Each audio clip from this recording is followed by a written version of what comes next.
Welcome to the show Retirement Planning, Strategize and Secure, an interactive video workshop series presented by Outlook Money. Through this video series, we basically aim to arm you with all the information that you need for effective retirement planning. These workshops will be conducted by experts from various fields that can affect your retirement decisions like financial planning, aging, personal issues, health, senior living, among others. Today, we'll delve into your finances, and I'm glad to welcome Dilshad Billimoria, a SEBI registered investment advisor, a prominent member of the Association of Registered Investment Advisors, or ARIA, and co-founder of Dilshad Consultants. She'll not only tell you how to calculate your retirement corpus, but also address the queries that you may have at the end of the session. We'll also have some fun polls in between the session. And before I hand over the screen to Dilshad, let's have the first poll for you today. You can click the option on your screen. Okay, so we end the poll now. And 25% have voted that they still kind of think that the children will be their retirement solution. And the other 75% say that, basically they have a separate retirement corpus and they've already started investing in it. So at Outlook Money, we share the same, and we feel that planning for your own retirement is very, very important. And because families are becoming nuclear, life expectancy is increasing, lifestyles are changing. Children want to live separately than parents. And a lot of parents have this idea that they don't want to be a burden on their children. So if you've started planning already, which most of you seem so, it's great news. And now you'll get proper guidance from Dilshad to take this forward. So I now extend a very warm welcome to Dilshad Billimoria. Welcome, Dilshad, and it's now up to you to take it forward.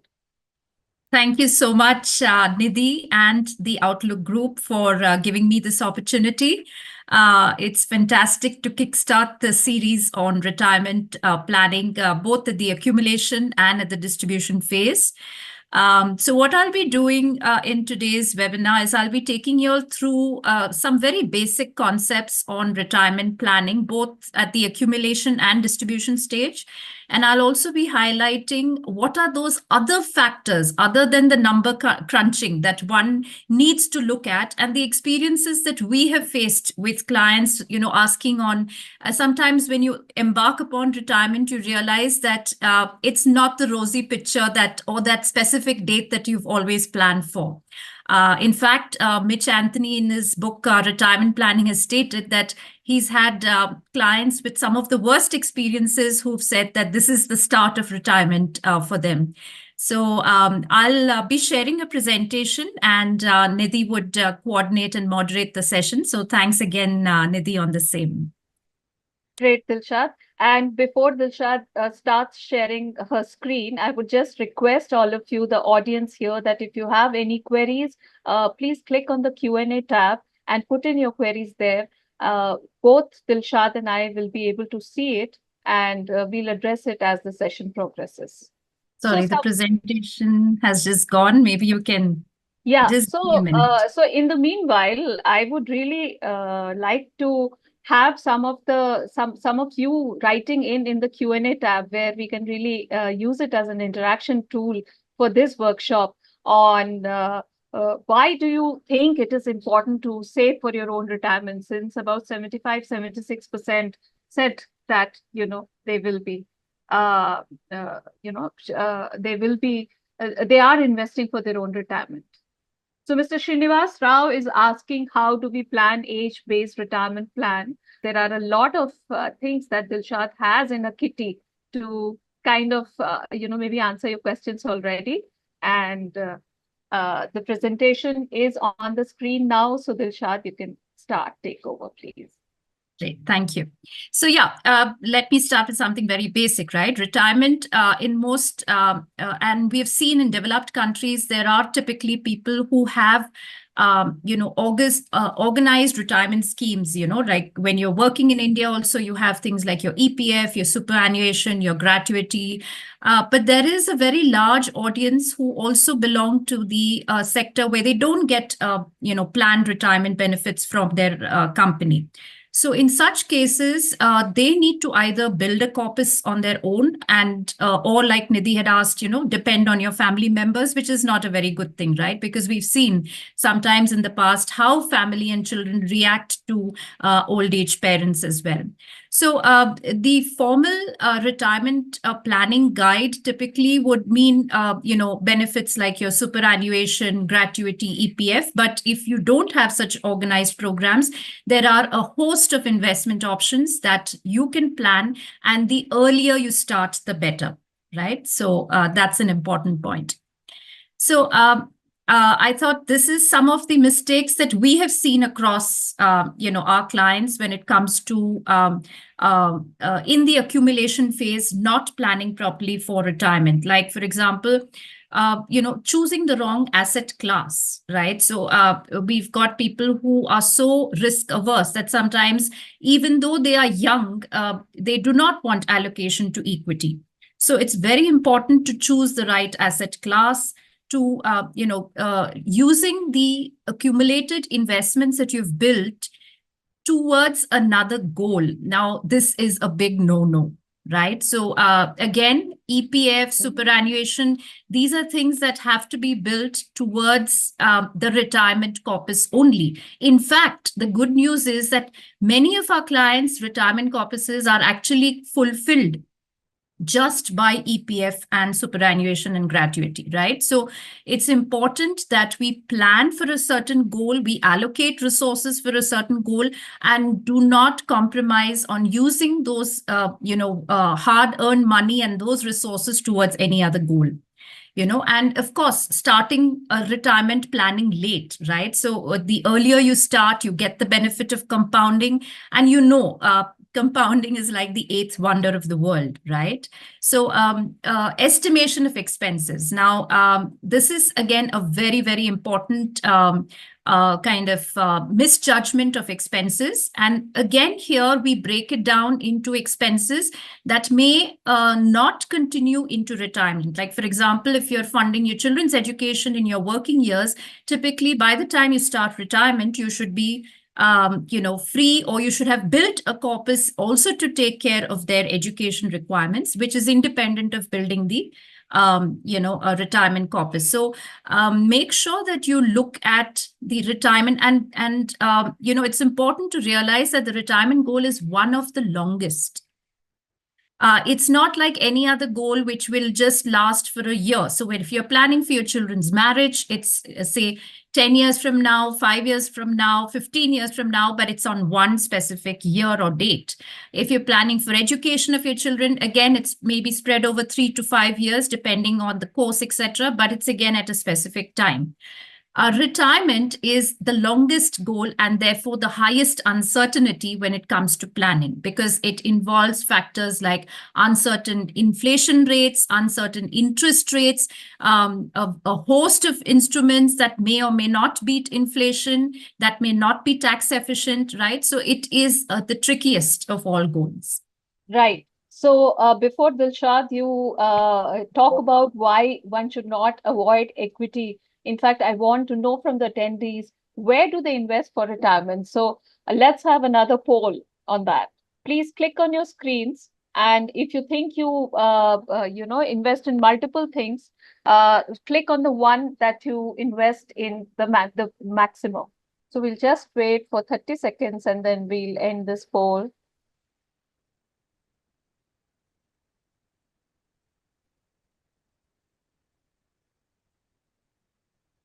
Yeah, and here are the results. So 43% invest in equity mutual funds.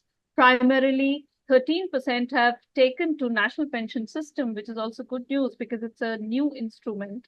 Life insurance plans, 10% still, kind of invest in those for retirement. Fixed deposits, 11%. I'm sure Dilshad has a lot to talk about fixed deposit returns later in the series. And of course, like she mentioned, EPF, PPF, and other small savings schemes are instruments that a lot of people rely on. That is 22%.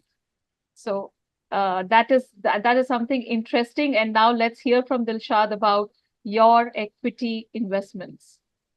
So actually, the good news from your poll is that 43% are looking at equity as a long-term savings plan for retirement, which is fantastic. And of course, wary of risk profiles and asset allocations also. But the not so good news that I'm seeing here is a lot in life insurance and fixed deposits, right? So unfortunately, there is sometimes people don't realize that, especially fixed deposits, and I have a slide on that as well, don't even cover inflation, right? So if you're getting like a 6% or a 5.5% or even a 7%, and inflation today is at 5.5%, your real return is between 1.5% to 2%. Post-tax, you might even earn a negative return on fixed deposits, right?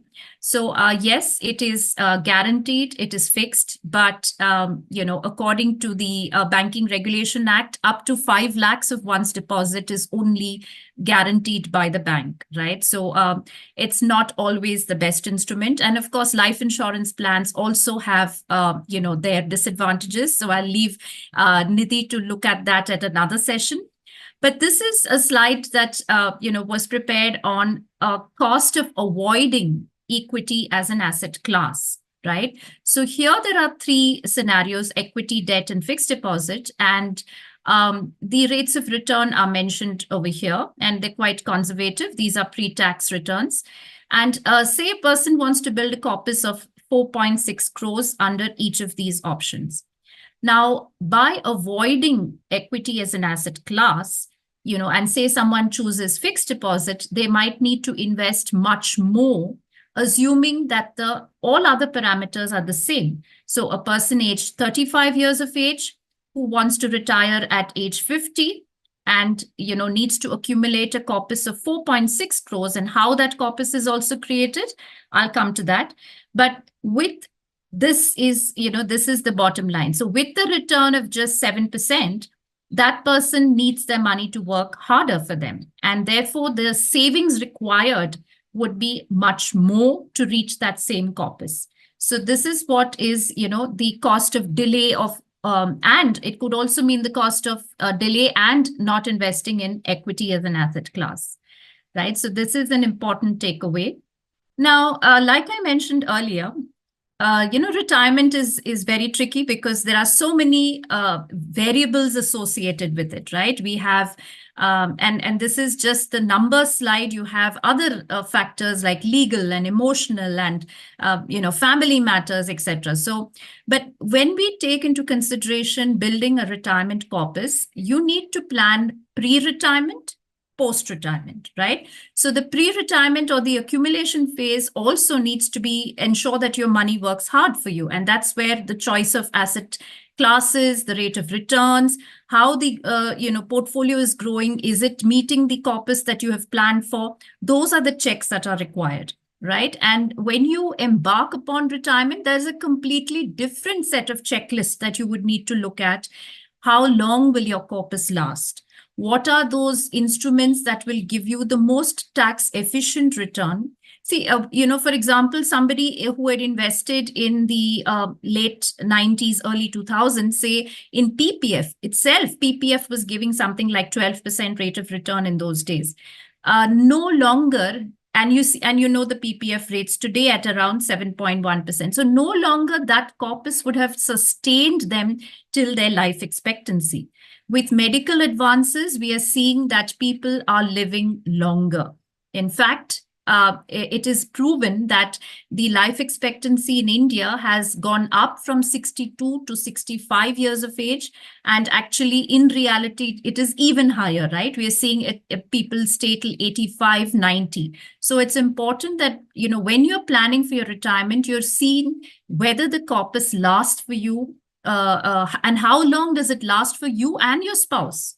if you're married, right? So you need to take care of your life. You need to take care of your spouse's life, and you need to look at the various risks associated with market volatility, taxation, market forces, and its impact on the returns on your portfolio, and the variability of the withdrawal that you're making. In fact, a very important consideration in all this calculation is what is that withdrawal rate that you must consider, right? Is it going to be 2%? Is it going to be 5%? Is it going to be 4%? So again, this is a scenario analysis that needs to be worked out properly. So these are some of the other factors, right? That when you plan for retirement, sometimes we've come across clients who would like to retire in their hometown. In a way, it's good because lifestyle, normally reduces, the expenses reduce. You live a healthier life, typically in your own hometown. You might not have the same stress levels that you had while living in your city, or, when the workload was very high. Another very important consideration is you might be, having loans on you when you're planning for retirement for yourself. So ideally, an important point to note is that all committed outflows stop at the start of your retirement, right? So it could mean your liabilities of your EMIs.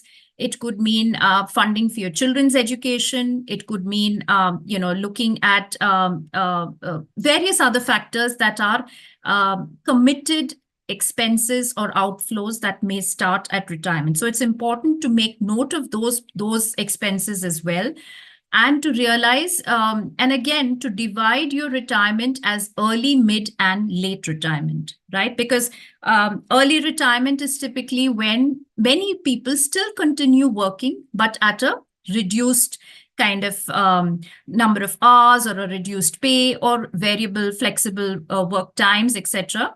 And that's fantastic, right? Because then you are not really dipping into your corpus, but at the same time, you might need a one-off large amount to go for a vacation, right? Or you might want to look at, starting your own venture post-retirement, right? So what is that kind of corpus that you need to build? What is the amount that you need to build? How do you tide over your expenses of taking care of family and building for that corpus?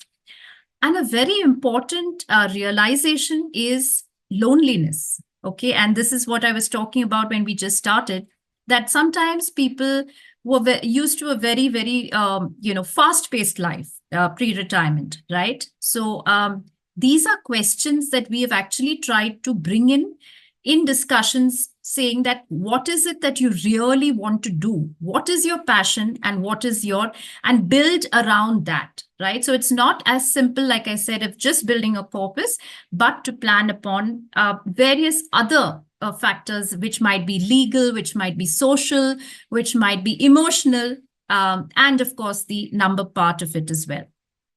So Nidhi, maybe you can take a poll before I move to the next slide. Yeah, absolutely. So there is one person, Lalit Wazirani, who's saying that there is no social security in India, so one has to fend for themselves. Of course, bang on. That is what we are talking about. That is what Dilshad is also explaining. And there are a lot of queries on whether the PPT will be shared. Unfortunately, it will not be shared. So I would suggest people to make notes. And before Dilshad goes forward with other very useful information, let's have another poll and kind of see that, what factors do you understand that, affect, what factors should you consider when planning for retirement? And I'm talking about the accumulation phase. So I'll let this poll run for another 10 seconds, 50 seconds we'll have to see what are the final results, and I'll share them on the screen.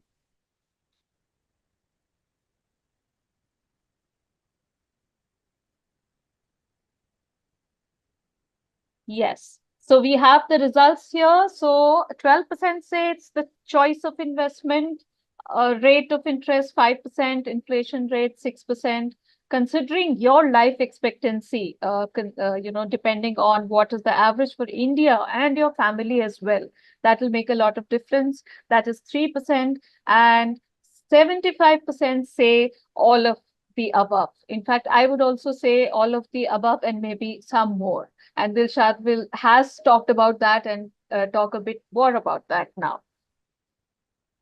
So I think this is a very well-informed audience, and kudos to you all for that. I think all the factors are very, very important, and all keep, weighing importance in calculation and in, creating one's retirement corpus. And like I said, the factors that need to be considered pre-retirement are very different from the factors that need to be considered post-retirement. So pre-retirement, you're looking at accumulation, wealth creation, wealth growth, performing asset classes. And in the post-retirement phase, you're looking at wealth preservation. You're looking at longevity. You're looking at health care. You're looking at medical corpus creation. There is a difference, mind you, between healthcare and medical corpus creation. Then you're looking at, what are the factors of inflation? What are the factors of tax? What are the market forces and impact on your portfolio that you have built that would, kind of deplete or, reduce the corpus of your portfolio, right? So they're very different factors that need to be planned for. So this is something, like I said, if people have the, accumulated benefits of these, most of the time, your retirement goal is met. But like a listener had said, some of you do not have this, and that's absolutely fine, because I think these factors that are mentioned here on the screen are what you can work towards to build a healthy corpus while creating your retirement distribution phase, right? So this is like, how long will my savings last? Will it last for me and for my partner? What is my life expectancy, or are there family diseases that I need to incorporate? Do I have a health corpus? Do I have an emergency fund in place? Do I, ensure that my real return on investment is going to ensure that my, withdrawal rate takes care, and at the same time, my corpus is not being eaten into? That's a very, very common question, right? So why do you think that sometimes investors want their money to be in an FD? Because they feel that, okay, my principal continues to grow and I am not touching the principal, I'm just drawing upon the interest. Well, the good news is there are investment options where you can ensure that your withdrawals are lower than the growth of your corpus. I'll be coming to that as well. And that's one of the most tax efficient ways that people have been able to sustain their investment plans for a longer period of time. Yeah. So I thought I'll run this, very simple retirement calculator. Let me see if I have that open somewhere here. Okay. In the meanwhile, maybe we can run another poll, because, any retirement calculation, you really want to look at the age that you want to retire, and it might have a lot of effect on how you plan your corpus. So let's have the fourth poll today. On the screen is at what age do you plan to retire? And a lot of people clicking on 60 as expected, but we have 20 seconds more to go.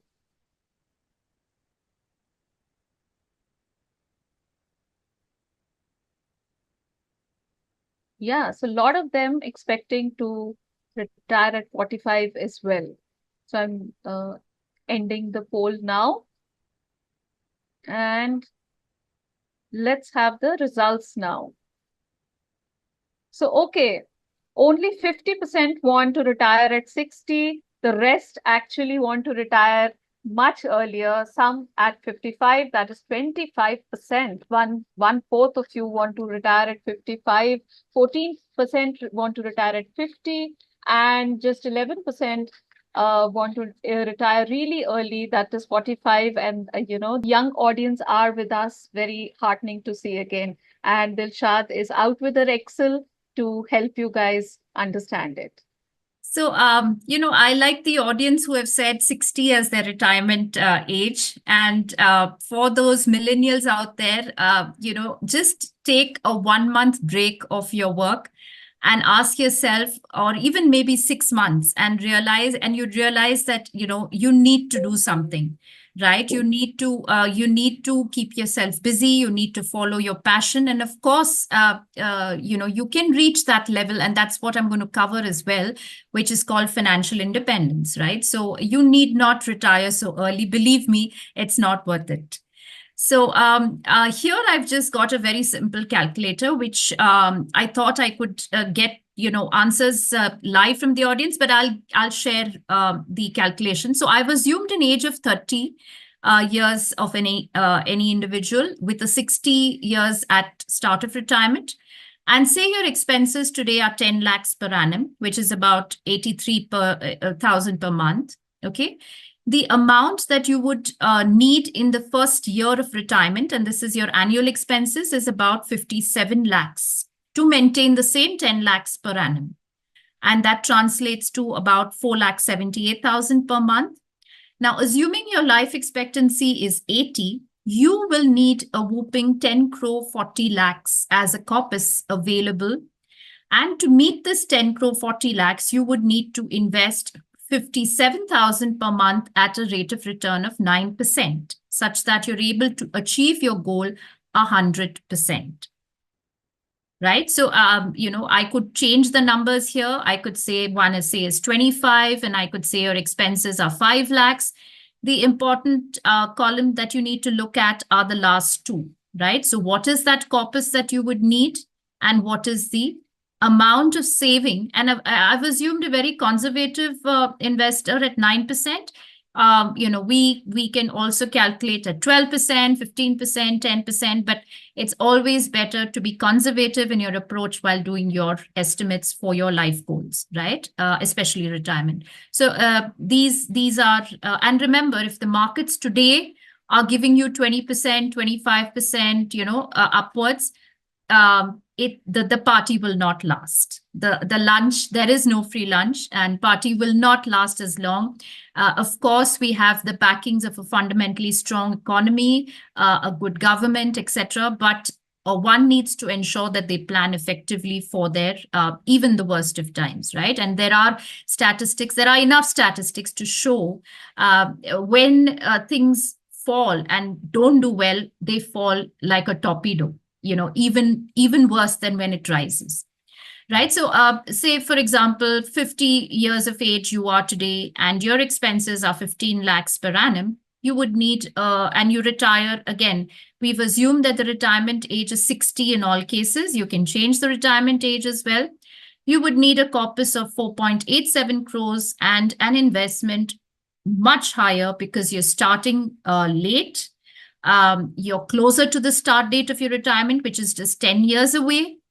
And therefore your, monthly saving. And mind you, folks, these are monthly figures. So you need to save, when I say 2,50,000 per month, that's about 30 lakhs per year, right? So these are the amounts that you need to look at to save and plan for your retirement. And I've assumed, again, life expectancy at 80 years of age. Free to change that, free to, increase or decrease. Like I said, life expectancies are going up. So, importantly, another point that many people miss out is critical care and emergency fund while planning for retirement. Okay. And like I said, this is outside of your medical and health requirements.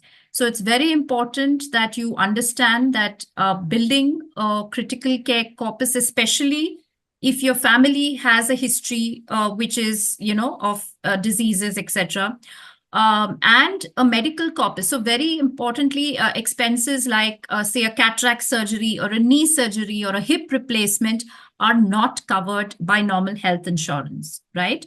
So once you embark upon retirement, when your planner has calculated your expenses, you either build in these expenses into your calculation of future value of your, retirement corpus, or you create a separate corpus, which is called as healthcare corpus. which, would cater to these one-off expenses as well. So Dilshad, I'll just come in for a moment. A viewer, Umesh Narvekar, is asking that the rate of inflation, what was the rate of inflation that you considered in the calculation? 6%. 6%. Yeah. 6% was the rate of inflation. There goes your answer. Yeah. Please continue. Yeah. So this is what I was also saying. See, there are so many other implications like legal, health, emotional. A very, very important one is legal, right? So, for example, if you are at an age where, say, something, God forbid, were to happen suddenly to you and you're put on an artificial life maintenance kind of system, you need to ensure that your family members are aware of what needs to be done in that case. Say you cannot sign documents, or you cannot make investment choices, or you cannot take family decisions. I think those discussions, which are outside, again, of the numbers, are important to have with your family to say that, so will, of course, is one thing where you prepare if you are not there, right? So what would happen to your assets? How would they be distributed? Who would be the beneficiaries? Who would be the executor, et cetera, et cetera. But what happens when in life itself, unexpected events like an accident which makes somebody disabled, or you're on an artificial life support system, right? So how does your family take decisions in those circumstances? So that's a very important consideration as well. Right. So this is one of the important slides to consider while you are actually starting your retirement corpus distribution, right? So the first stage is to understand what are those various assets that you've accumulated over the period of time. And then you start building that, okay, from these assets, I need to ensure that the first 3 years are going to be in very safe instruments, which are not going to be impacted by market forces or volatility. Okay.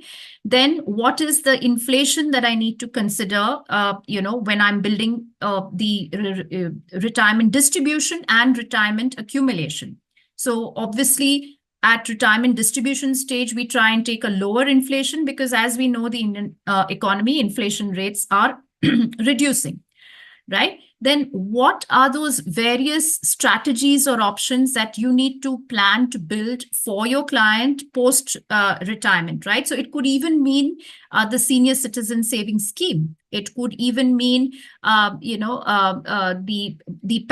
pension scheme of the government, where they give you, you put in a lump sum corpus and they give you annuity for your life, and that takes care of your longevity risk. It could mean good investment options like mutual funds, which give you systematic withdrawals, which are tax efficient, right?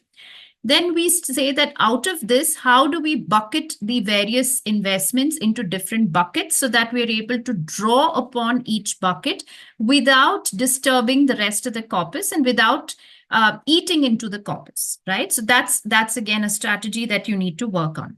And then, of course, you execute those recommendations. You build upon and review that every 6 months or once a year, right? And then you work on, what are those changes? What are those course corrections? What are the macro factors that are impacting the portfolio that you've built? And therefore, what are those changes that you need to make to ensure that the sustainability of your corpus is there? So, folks, this is not a one-time exercise, right? So this has to be done on a regular basis, every 6 months, every 1 year, just to ensure that your money doesn't end fast, or your portfolio is still growing when you're drawing upon it, right? So there are so many considerations. And here we come to the scenario analysis part of it, right? So what are so when somebody, you got some answers, Nidhi, that somebody wants to retire at age 45. Now, the first thing that I would ask them is, how much have you built as your retirement kitty today? Okay. Are you ready to ensure that at least 60% or 70% of your earnings are done towards savings for retirement? Now, this could mean sometimes some absurd kind of lifestyle changes, right? And people really don't want that. You want to ensure that your lifestyle continues. You want to ensure that you build upon a corpus and are able to sustain it for a long period. So what I'm trying to say over here is that there is no rocket science to this, right? You either, postpone your retirement. If you want to advance your retirement to age 45, do you have those resources that are sufficient?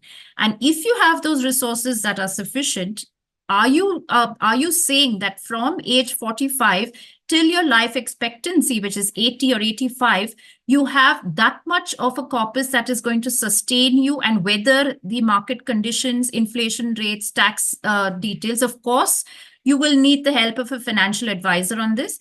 But like I said, you either reduce your expenses, postpone your retirement date, or say that I'm not going to be, having such a flamboyant lifestyle as I have today, or I'm ready to invest more, right?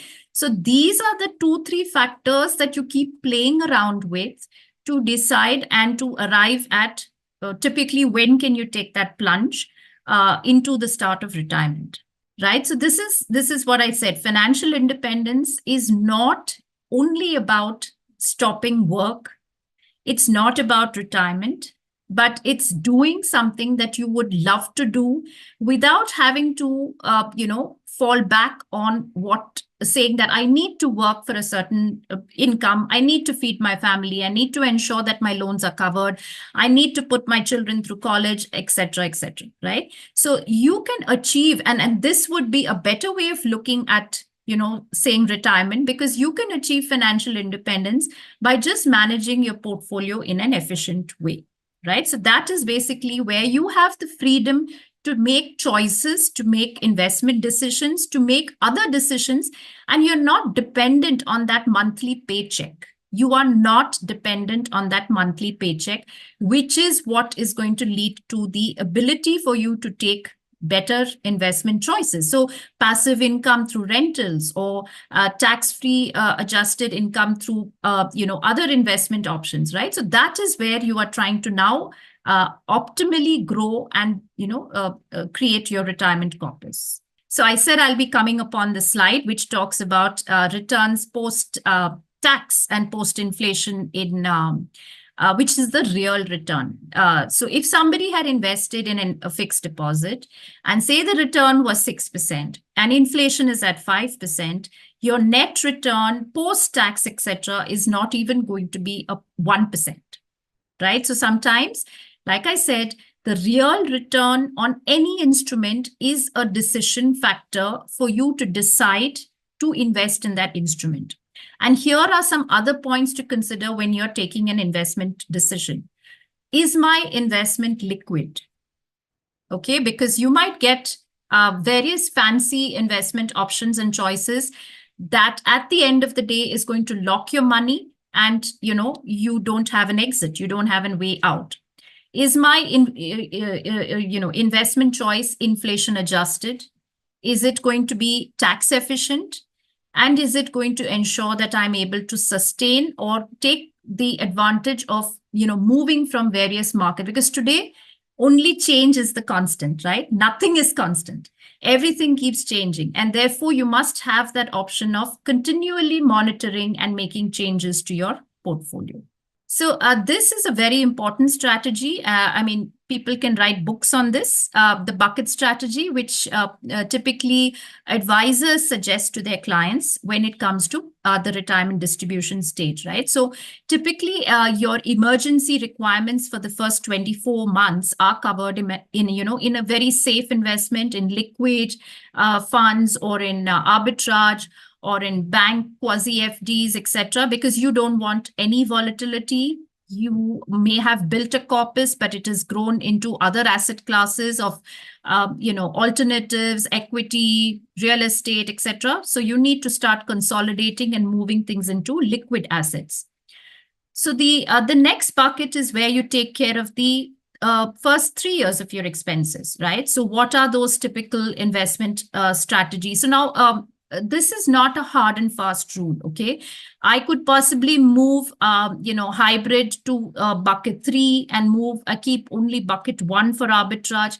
Again, it's dependent on what are those expenses, what is that accumulated corpus, etc. So there is no rule book here. It's just kind of a reference guide. The next, bucket is typically between the 37th to the 72nd month, where you take care of the longer tenure instruments, maybe your senior citizen bonds, debt mutual funds, some amount in longer FDs, or even in government security bonds, which are, giving you either tax-free or long return, fixed income returns on that. Then we move into the longer tenure, which is again dynamic asset allocation or hybrid. And then we move into the last bucket, which is after the 10 years, into equity.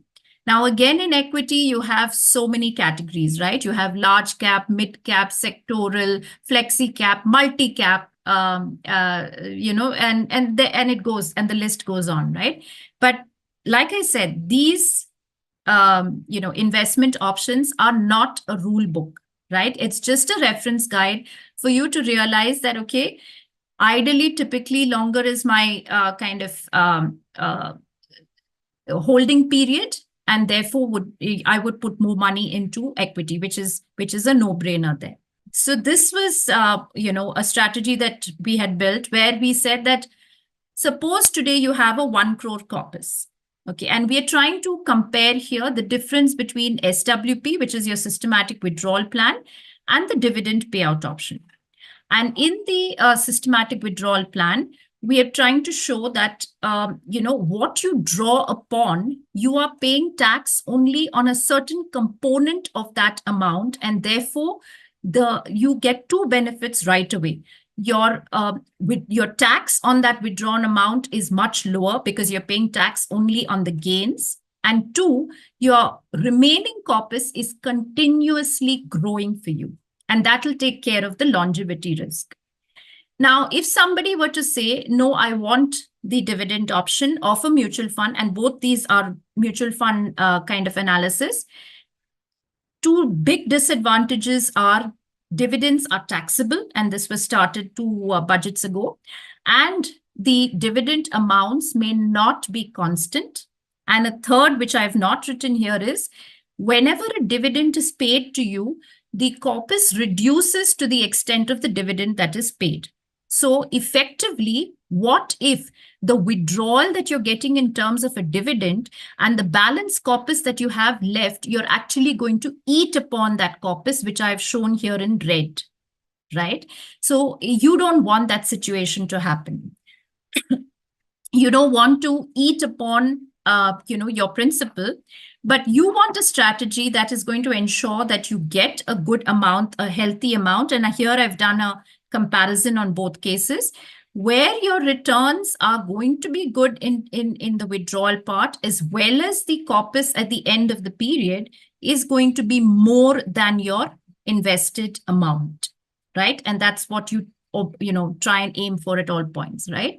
So this is the SWP versus one of the most frequent talked about, and sometimes the numbers are not understood. So I thought, let me just share an illustration on that. So here is an interesting slide, and let's tie it back to the question which Nidhi asked, about when do you want to retire? And this is statistics that is proven from Investopedia. So if you see, you have the millennials, you have the Gen X, you have the baby boomers, and you have the Gen Z category, and their ages are here, right? So everyone, luckily, except for the Gen Z, which is the youngest between 18 to 25 years of age today, want to retire in their 60s. Okay.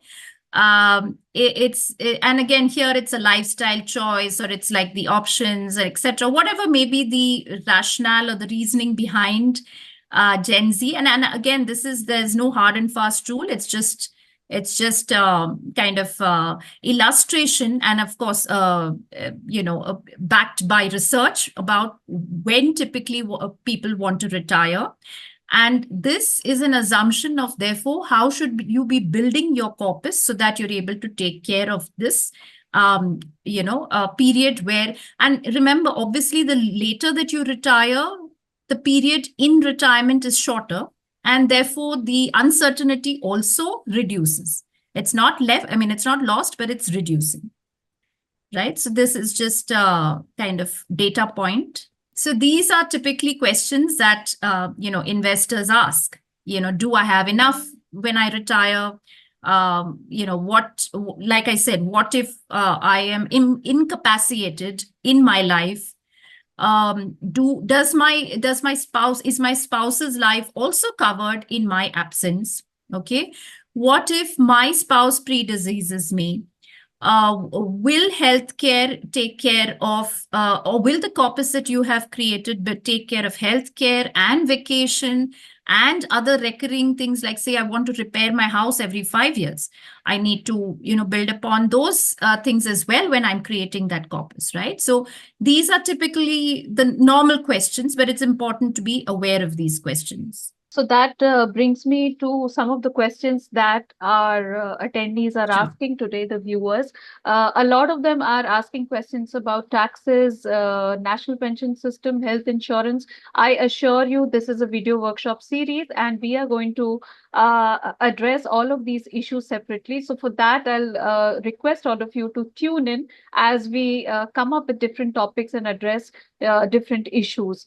But among focused questions, one of the, Dilshad, you have spoken so much about equity and the importance to invest in equity, especially when you are younger. So somebody is asking, with markets the way they are now, is it a good time to invest in mutual funds and stocks? That's Arkal Good Seshadri asking. Yeah.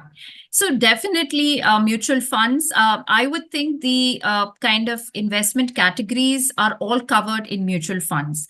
And I would also say that, look, when the market is doing so well, sometimes investors want to enter into equity and stocks directly without understanding the implications of when there is a downside risk. Right? So that is something that you need to be very cognizant about. So build upon a corpus of at least 50 lakhs to a crore in mutual funds.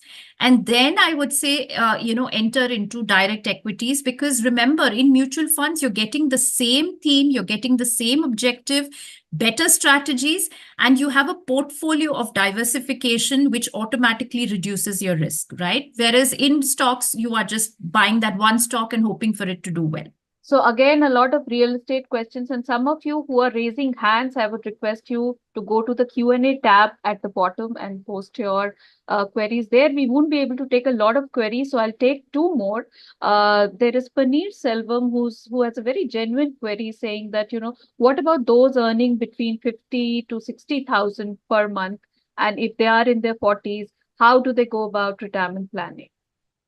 There's nothing different for them. All they have to do is identify what are their expenses, and when would they like to retire. Have a look at their existing accumulated investments. If they don't have one, I think don't wait any longer. Please start right away. And have that grown by a financial advisor, so that you're able to draw upon that for retirement. So this is for anybody and everybody, right? Again, a myth is that I need to be rich to plan for my retirement. That's a myth, right? That's a myth, because if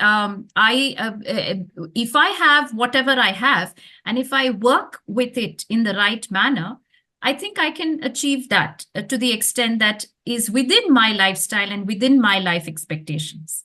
So we are taking the last question now by Sanjay. If someone has 8 years to retire, which type of mutual fund investment should be done? Can we invest in mid cap and small cap? I would say, again, it's too broad a question to answer. Look at your risk profile, look at your asset allocation, look at existing kind of investments that you've accumulated, because that's going to be a decision maker to say that, okay, I've already got allocation, say, to large cap or mid cap, and therefore I need to look at other. But if anything more than 5 to 7 years, equity is definitely an asset class that you should be looking at today. Assuming that markets are continue to grow in the next 5 years, which I hope they will. We now come to the end of the session, and apologies for those questions which were not answered, but a lot of them were on different topics, which we will kind of address in this video workshop series as we go forward. And many sincere thanks to Dilshad for taking out time for conducting this very informative workshop. In fact, you've got a compliment from a few attendees that the workshop was very good. And as for the questions of again whether the PPT will be shared, well, we will not be able to share the PPT, but of course this session will be put on social media on our YouTube handle. So watch out for that and stay tuned for future episodes. And at the end, I would also like to add that retirement is an important conversation for Outlook Money. And in fact, our retirement planning expo that was held in Bombay and which was a success is now being brought to Delhi in October. So I would really, request those from Delhi to come and attend. And ARIA, of which Dilshad is a member, is our knowledge partner there. They will associate with us. So there'll be a lot of conversations, activities, experiences to immerse in, and get your piece of advice at the expo. So stay tuned for information on other aspects that can affect your retirement. Thanks a lot for attending.